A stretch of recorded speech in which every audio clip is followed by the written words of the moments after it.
importante en cuanto a la mecanismo institucional. Lo que hizo el Estado fue solamente, aparentemente, apelar la medida cautelar, porque otra cosa no puede hacer, porque ahora lo único que es una medida cautelar, no es una sentencia de fondo. ¿Qué apeló el Estado? Ustedes saben que los recursos de apelación se pueden conceder con efecto suspensivo o devolutivo, exactamente. Acá lo que pidió fue que se dejara sin efecto, o sea, no cuestionó tanto la medida cautelar, sino el efecto con que se dio. Por eso se dejó de lado el efecto suspensivo, con lo cual, la realidad, y también tratando de verlo asépticamente, se esterilizó el efecto natural de la medida cautelar, pues si le saca el efecto suspensivo como si nunca hubiera sido dictada. Entonces, es como que la ley 27.802 está vigente, pero todavía no se resolvió la cuestión de fondo. Técnicamente sí es la situación. Ustedes saben que hay un persaltum que está tramitando en la Corte. Es decir, el Estado también presentó un recurso extraordinario federal, una de las variantes que hay del recurso extraordinario federal, que se llama recurso por salto de instancia, que es más conocido como persaltum. Es decir, es un recurso justamente ese. Yo decía, apenas se dictó la medida cautelar, yo decía, bueno, el Estado muy probablemente presente, tendría que presentar un persaltum. Después uno se pone a pensar, un persaltum es también de alguna manera tirarse a la pileta, y uno normalmente pues, tiene una pileta, trata de ver primero si hay agua, ¿no? O sea, hay que ver, porque inclusive la Corte podría, un recurso extraordinario, ustedes han hecho procesar, ¿no? Usaron procesar. Bueno, ustedes saben que un recurso tiene dos partes, una de la admisibilidad y otra de fondo. La Corte le puede decir al Estado, no, miren, no están dadas las condiciones de admisibilidad y no pronunciarse sobre el fondo. Que es lo que hace muchas veces cuando, en términos futboleros, quieren patear la pelota afuera, no meterse en temas de fondo o dejarlo para otro momento. Entonces, así está la cosa hoy. Todavía no está resuelto el fondo de la cuestión, pero nos viene bárbaro el tema de la ley 25.802 para ver el tema que vamos a tratar hoy, que es el de la condición más beneficiosa.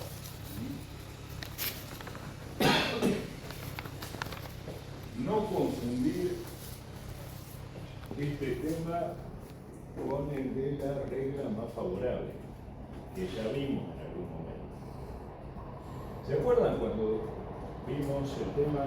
Porque esta materia es para eso, es lógica jurídica, es teoría y es para reflexionar mucho y manejar categorías más o menos abstractas que después, lógicamente, las tenemos que bajar a la tierra. ¿Se acuerdan de cuando hablamos de las relaciones entre la ley general, la ley de contrato de trabajo y los estatutos profesionales? Y hay una relación con una palabrita determinada desde la lógica jurídica, que cuál era.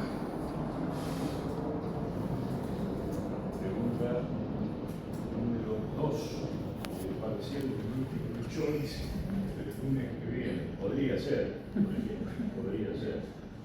Entonces yo le digo, puede ser esto o puede ser aquello. ¿Cuál era esa relación normativa, esa relación jurídica? No. Esto es hecho a propósito para que el profesor tropiece. Bueno, a ver, ¿cuál era la relación?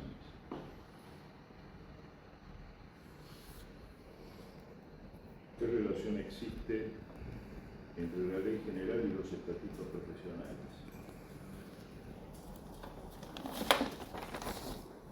¿Qué son los estatutos profesionales? Vamos a empezar por ahí. De paso yo veo qué es lo que han leído hasta ahora.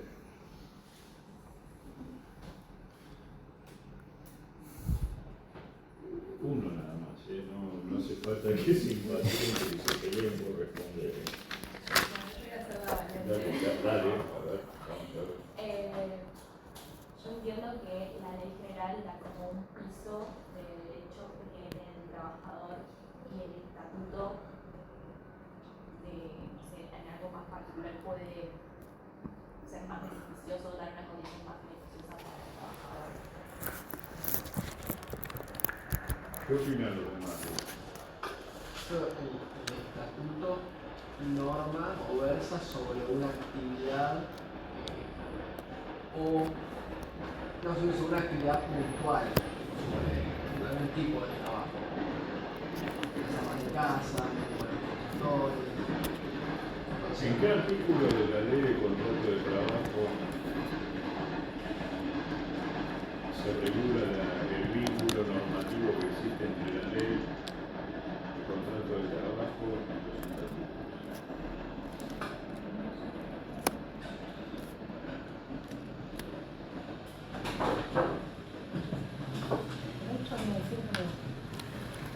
Hablen con libertad, nadie lo va a comer. Yo a veces estuve buscando el artículo 8, pero era cuando tenía una duda entre igual No, condición más claro. beneficiosa, creo que. Esa es una relación entre otro tipo de fuentes de derecho.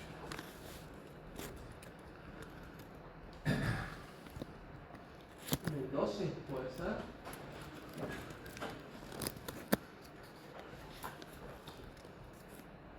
Artículo 2 de la El ley. ámbito de aplicación, Mandarle el ámbito de aplicación. que excluye a los Está bien, normas es decir, federales. ahí refiere cómo se relaciona con los estatutos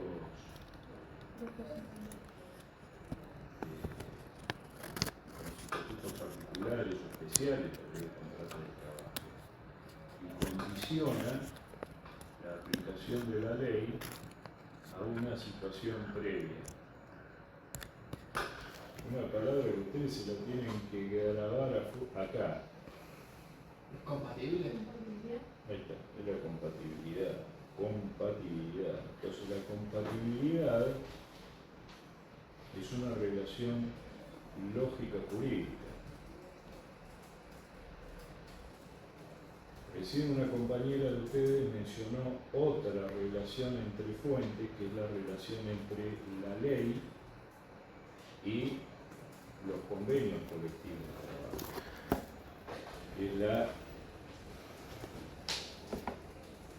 Es la norma más favorable cuando existe qué situación entre una ley y un convenio. ¿Por qué yo tengo que ver cuál es la norma más favorable para aplicarla?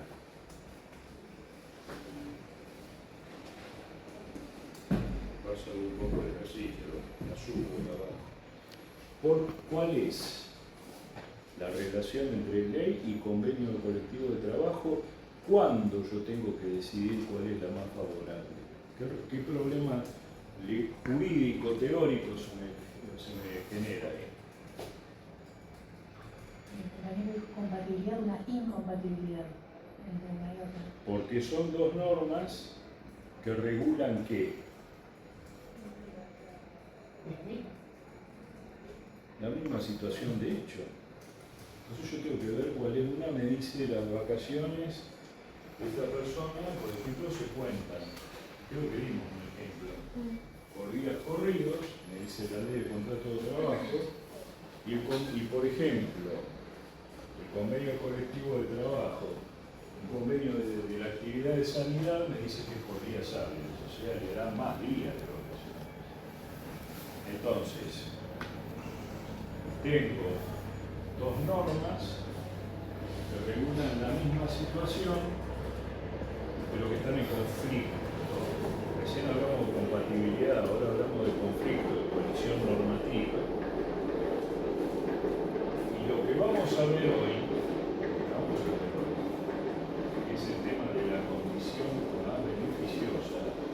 hay que tratar de no confundirlo con el de la aplicación de la regla más favorable. Porque el de la regla más favorable justamente resuelve un conflicto de dos normas, una de la ley y el otro el convenio colectivo de trabajo, que están vigentes simultáneamente en el tiempo. En cambio, la cuestión de la condición más beneficiosa, hablamos de recién de distintas relaciones lógico-jurídicas, compatibilidad, conflicto, ahora vamos a hablar de la sucesión de normas en el tiempo, es decir, cuando yo tengo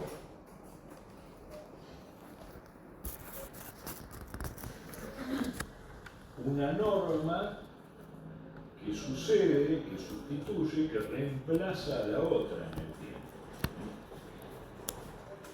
Es decir, una finaliza su vigencia y es reemplazada por la otra.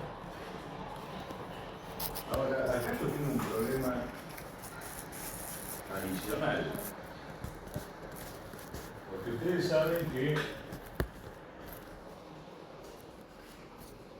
en nuestro ordenamiento jurídico general, el ordenamiento jurídico argentino, existe una jerarquía de distintos niveles. Recuerden la famosa pirámide de Kelsen. Tenemos allá arriba la Constitución. Después tenemos los tratados internacionales de derechos humanos expresamente, o mejor dicho, junto a la Constitución, junto a la parte general de derechos y garantías, tenemos los tratados expresamente incorporados a la Constitución. Después tenemos tratados internacionales de rango supralegal. Después tenemos las leyes, los decretos, son reglamentos. Después tenemos las resoluciones administrativas, que también son reglamentos de ejecución. Y abajo de todo tenemos las sentencias, que son normas particulares, y los actos administrativos individuales. Administrativo todavía no sé si lo vieron. ¿Vieron administrativo? Puede ser, yo les pregunto algo, porque yo la verdad que si hay algo de lo que soy un ignorante supino es sobre el programa de estudio. Yo sé que ustedes, sé que debe ser porque ya tengo mis años, debe ser porque yo estudié con otro programa. Entonces, salíamos abogados en general, digamos, no hacíamos. Después, si queríamos hacer un posgrado, hacía que pero yo sé que ustedes salen con una orientación, por ejemplo, laboral. Ahora, ¿ustedes ven procesal, ven administrativo, ven societario, ven todo? ¿O hay alguna parte importante que dejan afuera? Mira, si no Elementos. haces laboral, Sí. tenés laboral y seguridad social, nada más tenés un cuatrimestre laboral. Claro, No claro. tocas más nada. Ok. Pero, por ejemplo, la orientación que ustedes, supongamos que eligen laboral, muchos de ustedes me dijeron que iban a elegir laboral. Ámbito societario, civil, creo que sí. Sí, pero elementos, Sí. como algo más general. Está bien. Sigamos. Entonces,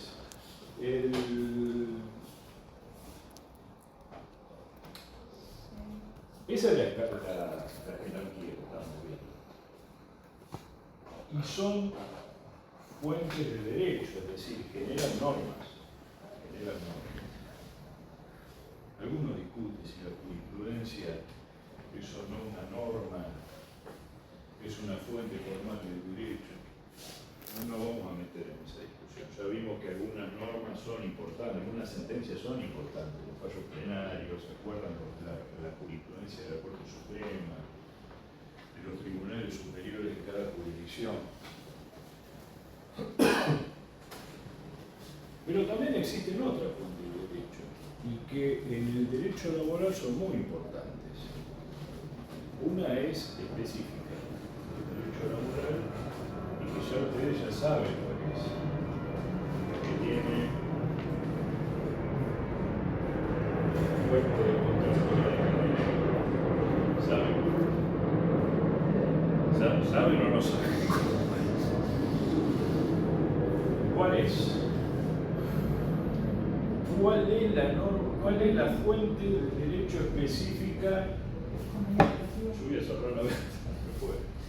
¿Cuál es la fuente de derecho específica del derecho del trabajo? Propia, específica, que no existe como fuente de derecho en otra, en todos los casilleros que ustedes estuvieron viendo de la rama del derecho. ¿Cómo? Muy bien, los convenios colectivos de trabajo. Bien. Ahora, una ley puede derogar un convenio colectivo de trabajo. Una ley. El Estado puede decir, este convenio ya no rige más.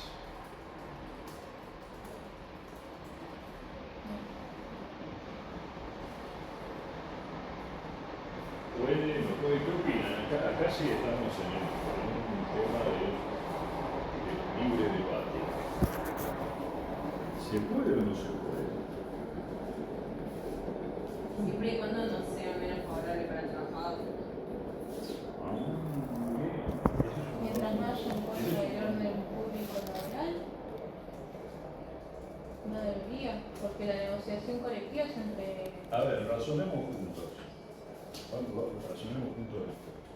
El convenio colectivo de trabajo es resultado, es el fruto de qué? de un acuerdo Un acuerdo. entre representantes de trabajadores y representantes de empleados. Ok.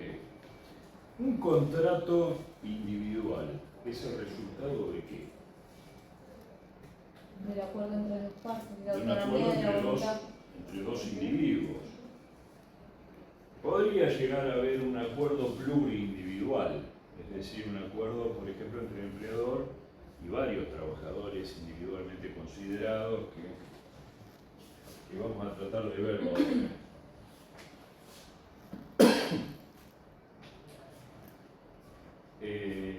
Pero ¿qué tienen en común el contrato individual y el convenio colectivo de trabajo? ¿Cuál es el elemento común que tienen? ¿Es el resultado de qué? Negociación. Los dos casos es un acuerdo, ¿no? El uno tiene un alcance más general, abstracto, porque el convenio colectivo de trabajo vimos que es aplicable no solamente a los trabajadores que, por ejemplo, se desempeñan en una determinada actividad, sino también a aquellos que ni siquiera lo firman esos trabajadores, pero les es aplicable, como se dijo recién, por una cuestión de orden público laboral, es aplicable también a los trabajadores que están por incorporarse a esa actividad, pero es el resultado de un acuerdo de voluntades, igual que el contrato individual. Entonces acá empiezan problemas interesantes, porque es el de siempre, el de las relaciones entre las distintas fuentes del derecho del trabajo.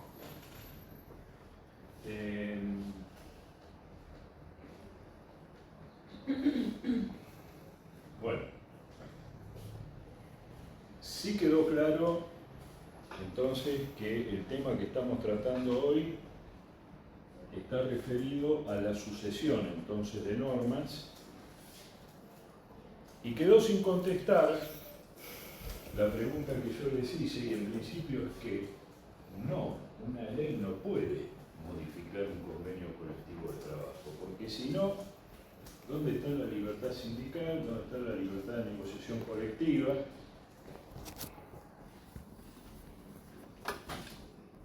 Es decir, en principio, no podría. No podría, porque acá siempre hay que decir no debería, no podría. Es más, en la historia historia argentina ha habido casos, pero bueno, situaciones muy particulares en las cuales, por ejemplo, alguna ley prohibió directamente la vigencia de los convenios colectivos de trabajo. O sea, por ejemplo, el gobierno de facto del 76, ni bien asume el gobierno de los militares, pero es una situación, vuelvo a decir, muy particular, desde el punto de vista institucional, prohibió la negociación colectiva, o sea, congeló todos los convenios colectivos de trabajo. Pero en circunstancias institucionales normales, una ley no puede modificar un convenio colectivo de trabajo, no puede.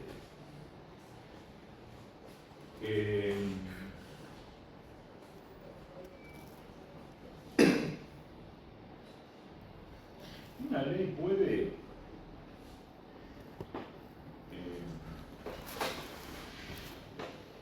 modificar un contrato individual.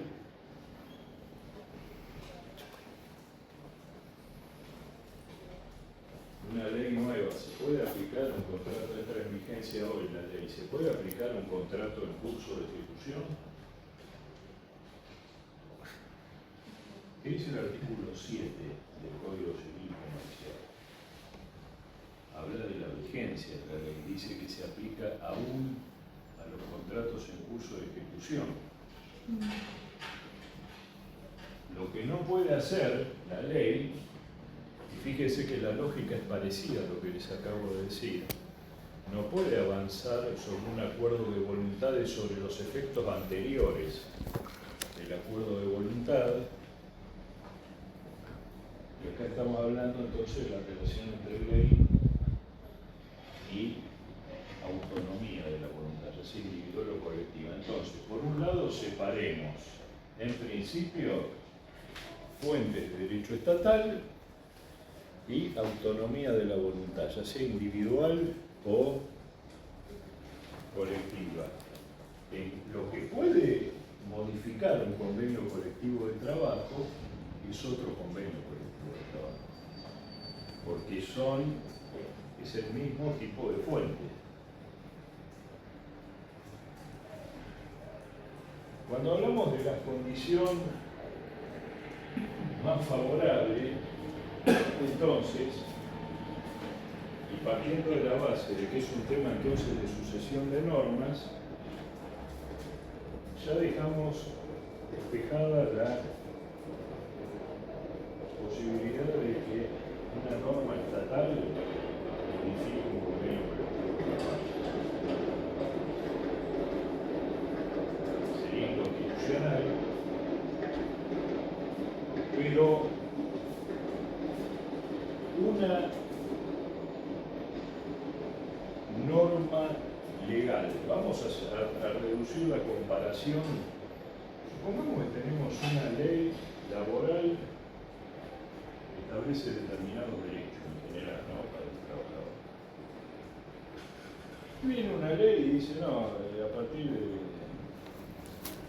tal fecha, ese derecho ya no existe.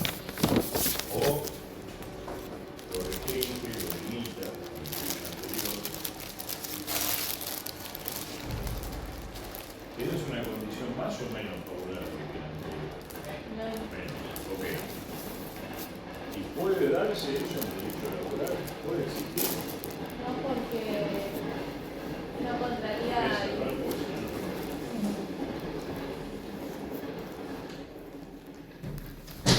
A ver, ¿qué ibas a decir?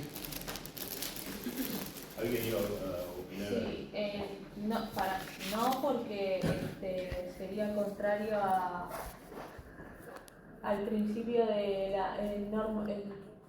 la norma mínima. Se me fue. ¿Qué norma mínima? ¿Y esa norma mínima dónde está prevista? O sea, jurídicamente, ¿hay algún impedimento en que haya una ley que modifique, una ley de que estamos hablando de leyes de alcance general, ¿no?, sancionadas por el Congreso, que modifique una ley anterior? En principio, o sea, podría salir, después tendríamos que ver si... Yo no me refiero, no estoy hablando de consideraciones políticas o valorativas, ¿eh? Me refiero al punto de vista estrictamente jurídico. Las leyes, ¿qué fin tienen las leyes? Reglamentan derechos constitucionales, ¿no?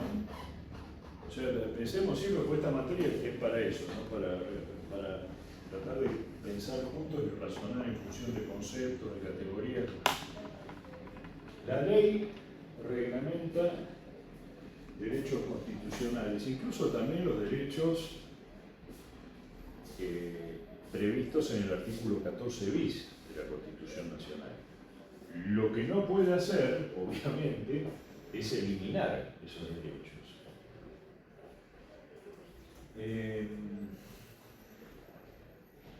Hay un tema que es interesante para que ustedes lo investiguen, porque acá una compañera mencionó el tema de la norma mínima, el piso mínimo. Eso, por ejemplo, ¿sobre qué base argumentarías eso, la norma mínima o el piso mínimo? O sea, así como general, norma posterior deroga norma anterior, pero en laboral hay una serie de normas que no pueden ser modificadas en pos de perjudicar al trabajador, de ir por debajo. Por ejemplo, no sé, sale una norma que las vacaciones en vez de ser de 15 días sean de 4. No podría, porque el mínimo de descanso para el trabajador mínimo son 7 días. O sea, son normativas que... Esas son cosas que uno supone, ¿no? O sea, desde el punto de vista, por ejemplo, de la medicina laboral, y uno puede suponer, bueno, yo inclusive también sí, pienso lo mismo también. Es decir, la persona tiene que parar por lo menos 14 días al año, sí, por lo menos. Ahora,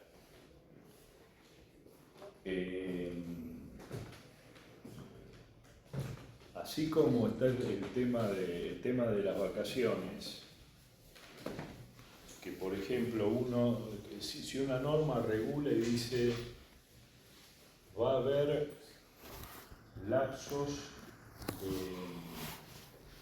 durante los cuales se pueden fraccionar, que es lo que dice por ejemplo la ley nueva, la ley 27.802, sí,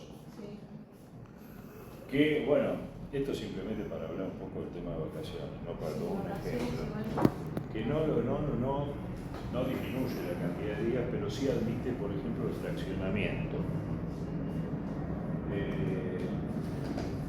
Pero hay otras normas, no vayamos a las vacaciones, sí, digamos, no vayamos a... No, pero está bien planteado conceptualmente el tema. Vos lo que decís es que, independientemente del derecho en sí del que estemos hablando, no puede haber una norma legal posterior que perjudique una situación previa más favorable. Bueno, y la verdad es que jurídicamente eso no existe.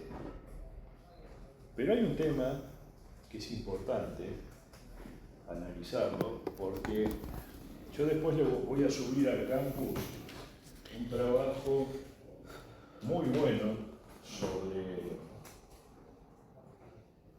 la condición más beneficiosa, escrita por Guisado, que es un juez de la Cámara de Apelación del Trabajo, muy bueno. Tiene algunas cosas que están hechas sobre una legislación que no está vigente en este momento, pero conceptualmente es un trabajo muy bien hecho, y él menciona por ahí, esto se lo dejo al que sea curioso y quiere investigar un poco el tema. Él habla del principio de progresividad, justamente habla para criticarlo y para decir que no es aplicable en este caso, pero él, a mí, ojo, yo coincido con la idea de Guisado, pero no me parecen muy convincentes sus argumentos, o sea, que son cosas distintas, ¿no? Entonces, él por ejemplo dice que el principio de progresividad se refiere únicamente a los tratados de derechos humanos reconocidos en la Constitución, donde se hace mención expresa del principio de progresividad, y solamente a esas cuestiones. Yo no sé, no estoy tan seguro de eso, pero y que es aplicable únicamente a esos casos y que otros institutos laborales no comprendidos en esos tratados internacionales no se les aplicaría. A mí conceptualmente no me convencen muchos argumentos. A mí me parece que hay una cuestión más de fondo,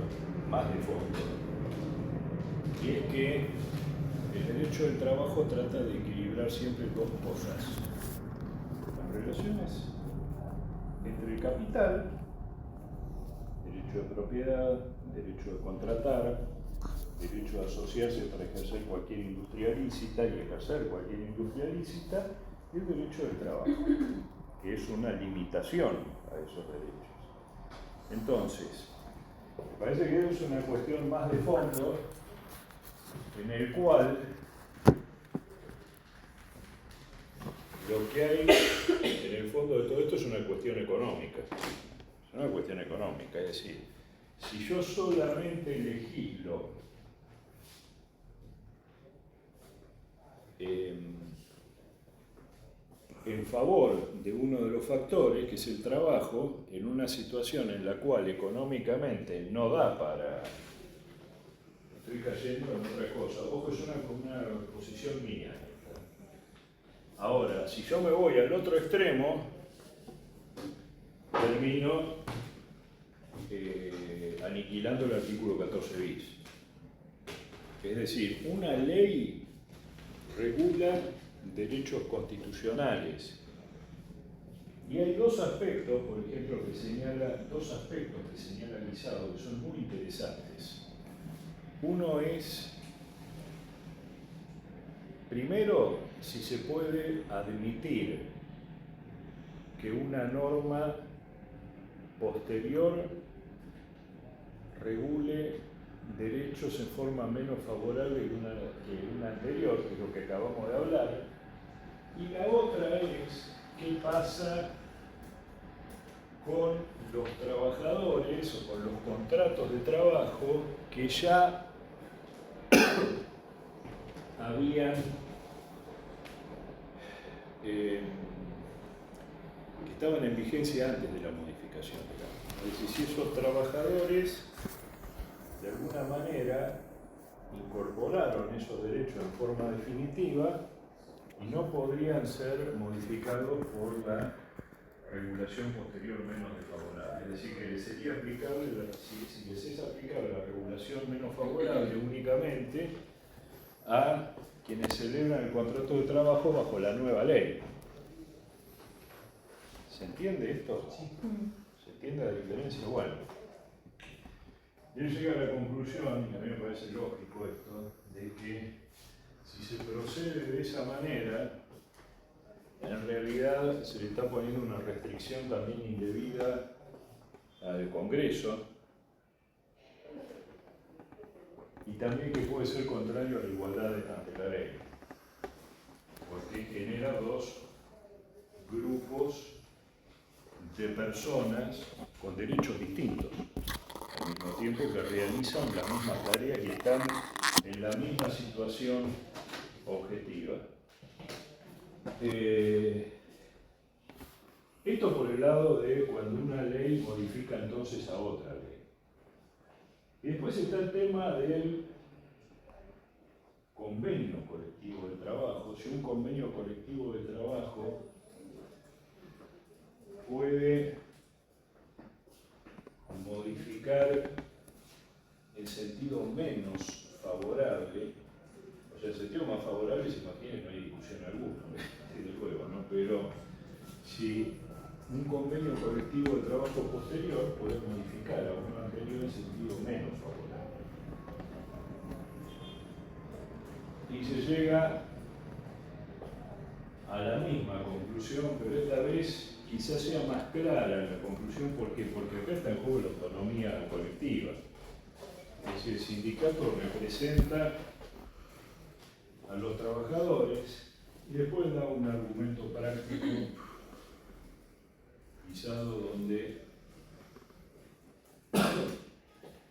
refiere que generalmente el sindicato siempre negocia, resta algo para conseguir otra ventaja, para tratar de mantener por lo menos el nivel global de beneficio. Por allí, al sindicato le interesa más, por ejemplo, garantizar el mismo nivel de ocupación en situaciones de crisis, lo pone por encima de lo que puede reclamar como incrementos salariales y viceversa. Es decir, cuando hay mucho trabajo, mucha demanda de trabajo, bueno, ahí lógicamente la situación de negociación del sindicato es muy distinta. Es más, la historia demuestra que siempre en la negociación colectiva negocian mucho mejor los gremialistas que los empresarios, siempre. Esto ya es una cuestión de, o sea, se dan cuenta, palpan bien cuál es la situación de la actividad y del sector en el que se mueve. Ahora, esto estamos hablando, se dan cuenta siempre de cómo juegan entonces las distintas fuentes de derecho al trabajo. Ahora vamos al contrato individual del trabajo. Un convenio colectivo de trabajo puede establecer reglas más beneficiosas que las previstas en un contrato individual. Sí. ¿Sí? ¿Qué dice la ley del contrato de trabajo sobre esto? Es decir, los convenios no pueden derogar cláusulas individuales. Que siempre, por supuesto, que sean más favorables, ¿no?, esas cláusulas individuales. Porque nosotros hablamos del orden público. ¿Se acuerdan? El orden público está conformado por, actualmente, ahora con la ley 47.802, es una vuelta, por así decirlo, al orden público tradicional, ley laboral y convenio colectivo de trabajo. Siempre se entendió que los contratos individuales de trabajo tenían que tener cláusulas más beneficiosas que lo que dice el convenio. El convenio es el piso. Yo puedo acordar con un trabajador, por ejemplo, pagarme un adicional voluntario, un adicional de empresa, pero lógicamente eso está por encima del salario convencional. ¿Se acuerdan que en algún momento habíamos hablado de la estructura del salario de convenio, que es un básico de categoría, adicionales, por distintos motivos? Todo eso conformaba, ustedes habrán oído hablar en algún momento salario conformado, que es decir, la suma de los distintos ítems o rubros que integran el salario de convenio. Pero ese es el corazón protectorio salarial del trabajador. Eso no se toca. De ahí para arriba puede haber acuerdos individuales, como dice la ley, con cierto,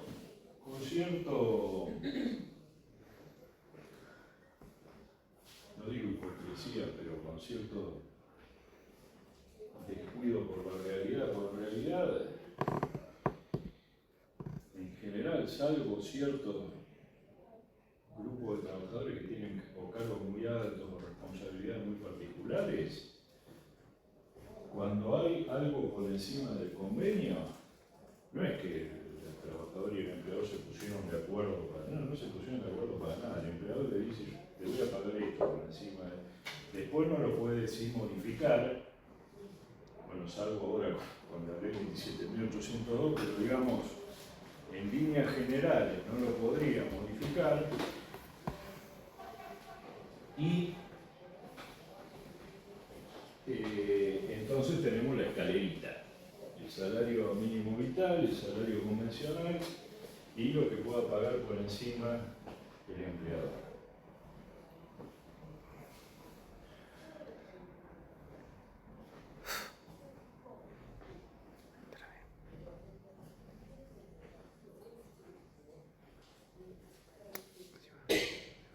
Entonces, ¿en qué caso un convenio colectivo de trabajo, un acuerdo colectivo puede desplazar a un acuerdo individual cuando establece condiciones más beneficiosas ese acuerdo individual? Únicamente.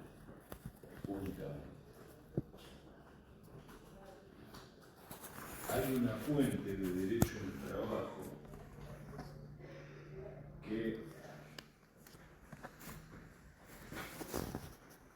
tiene alcances colectivos,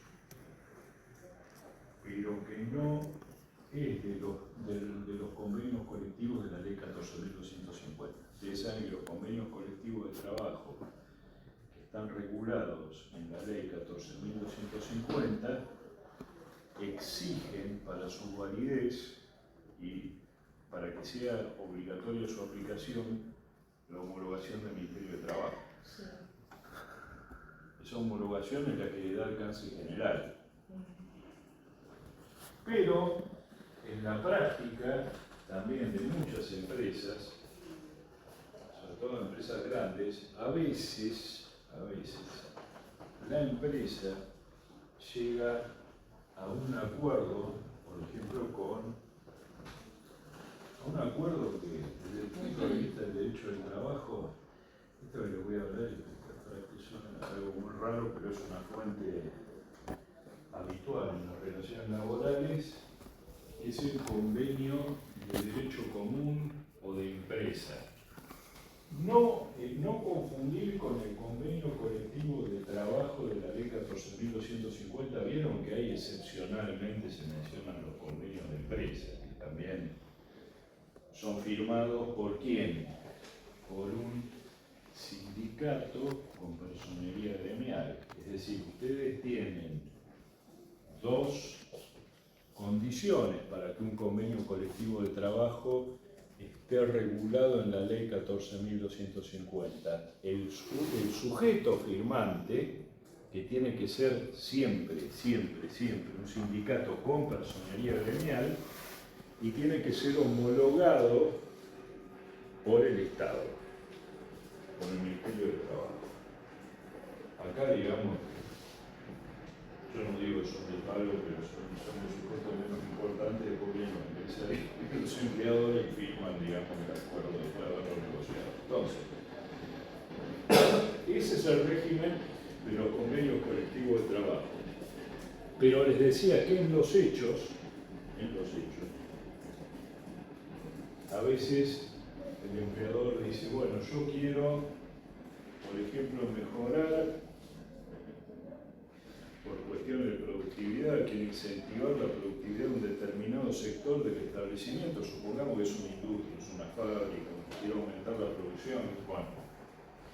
Entonces, a los trabajadores que hacen determinadas tareas, no importa si es Pedro, Juan, José, los que hacen las mismas tareas, que tienen tareas en común, firmo un acuerdo con esos trabajadores, con o sin la participación del representante gremial en el lugar de trabajo, generalmente con el representante gremial, porque de alguna manera ese acuerdo tiene que tener, más allá del tema formal, tiene que tener legitimidad social dentro del lugar de trabajo.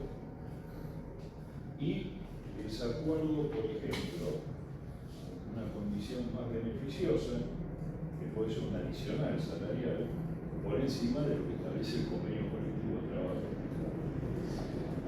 Y eso desde el punto de vista técnico legal también es una fuente de derecho, pero es un acuerdo para la Cámara de Apelación del Trabajo acuerdo pluriindividual, no es un acuerdo colectivo, porque no está dentro del régimen de la ley 14.250. Entonces, para la clase que viene, ustedes van a, les voy a encargar una tarea de investigación, que es leer el fallo plenario Borgello, con B larga, Borgello, si lo deletreo,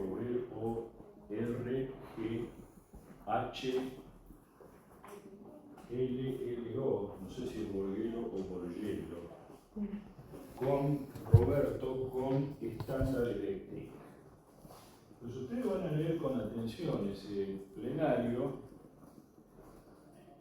van a leer al mismo junto con ese plenario la ley 14.250. No sé que les estoy complicando la semana de parciales, pero bueno. ¿No? Lean el plenario, lean la ley 14.250, se anotan las preguntas, las dudas que tengan, porque la idea es que ustedes vean cómo juegan las fuentes de derecho del trabajo. Un fallo plenario tiene unas cuantas páginas de razonamiento de los jueces, dice, sí, porque estoy de acuerdo, yo no, bueno. Y después la conclusión, que es la, dice, se resuelve tal cosa, que porque es importante, porque lo vimos en un fallo plenario, porque de acuerdo con el Código Procesal Civil, que es el que regula los recursos de inaplicabilidad de la ley que resultan en un fallo plenario, ese fallo es de aplicación obligatoria para los jueces de primera instancia, y aunque parezca mentira, y quiero que hagan un listado de argumentos a favor y en contra del fallo de la Corte, del fallo de la Cámara, y lo vemos el jueves que viene. Para terminar de ver bien el tema este, la condición más favorable y un aspecto de la relación entre jueces. ¿Se entiende esto? Lo chino mandarín, lo que les estoy comentando, ¿se entiende o no? Les pido que si alguno no entiende, me dice, yo profesor, la verdad que no sé de qué me está hablando, me lo dicen o por lo menos, a ver. Yo tengo una consulta de lo que quedó ahí bollando un poco en la cabeza. Dale. Dentro de las fuentes de derecho estatal, que es como una ley, Sí. ¿podría o entonces al final puede o no ser menos beneficiosa una ley posterior a una ley inferior, a una ley anterior? Puede serlo perfectamente. Puede serlo. Sí, claro. Sí, claro. ¿Puedo pecar de No, cabeza? está bien. Digo, O sea, jurídicamente no hay. No, a ver, el principio protectorio, la única limitación que tiene una ley posterior es el control de constitucionalidad. Es decir, si elimina el derecho o lo torna imposible de ejercer.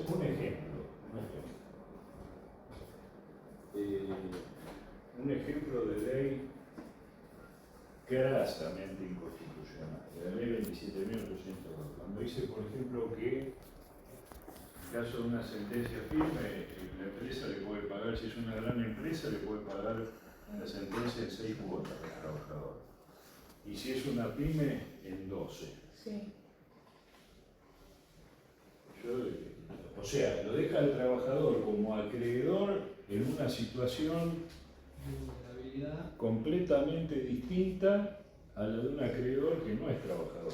Yo, por ejemplo, tengo un contrato civil o comercial, o ejecuto un cheque, un pagaré, y tengo una sentencia, y el deudor me dice, te lo voy a pagar en 6 cuotas. Y me pagas ahora, claro, pagas ahora, pues te embargo. Bueno. sé es por el carácter alimentario que tiene. No, pero inclusive desde el punto de vista de la igualdad ante la ley.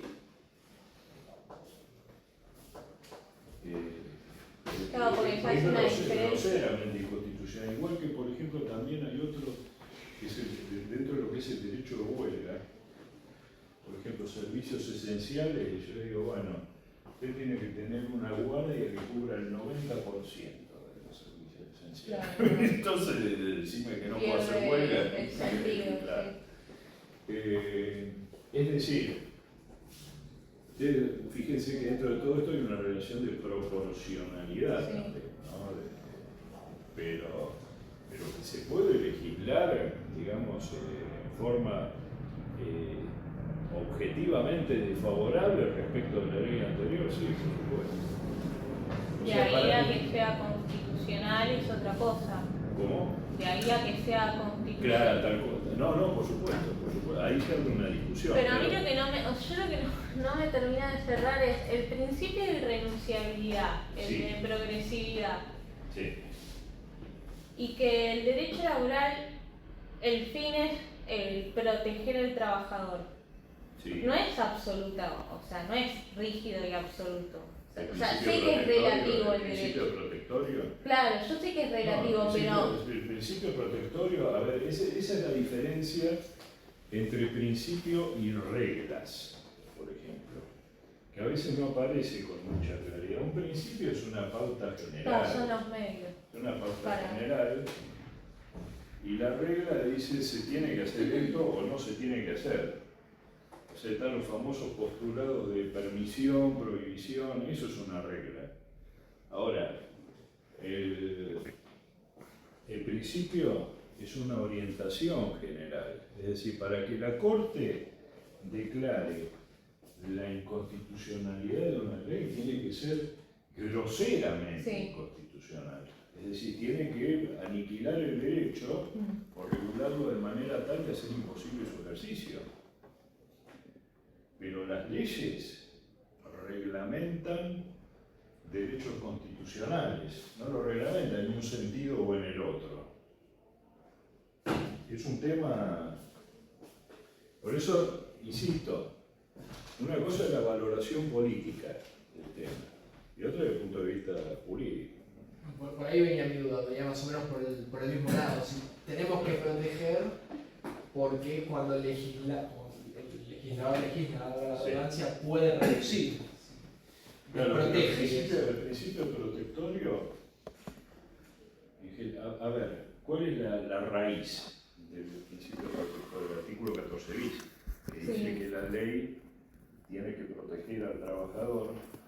Ahora, no dice cuál es el grado de protección que le tiene que dar. De la misma manera en que, por ejemplo, cuando se regulan los alquileres y se restringe el derecho de propiedad, en algunos momentos se puso que existieron, digamos, así como existe, por ejemplo, salarios mínimos, existen precios máximos, o existieron en algún momento precios máximos para los alquileres. Eso es una restricción del derecho de propiedad también. Ahora, no es una restricción inconstitucional necesariamente.